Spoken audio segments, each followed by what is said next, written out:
అదే వీడియో కానీ ఆగిపోతుంది. ఎందుకు అట్లా అవుతుంది? ఇప్పుడు ఫర్ ఎగ్జాంపుల్ బాలయ్య అఖండలో మాత్రమే అఘోర, బయట కూడా నరుక అంటే కుదరదు కదా. అలాగే అది చేసే నా క్యారెక్టర్. అండ్ తర్వాత వాడితో అది కూడా చేసింది నేను కాదు, నా క్యారెక్టర్. లేకపోతే కొంచెం ఆపుదామా? ఇట్లానే ఏం చీటింగ్ చేయము. వద్దులే మళ్ళీ చీటింగ్. క్యారెక్టర్లో ఉంటే చేయకూడదు, కానీ క్యారెక్టర్ అడిగిందల్లా చేయాలి.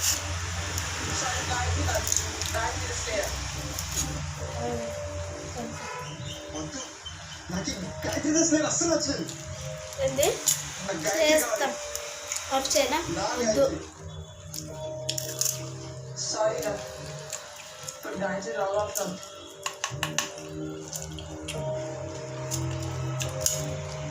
గాయత్రి, నా బర్గర్లో బ్రెడ్ ఉంది.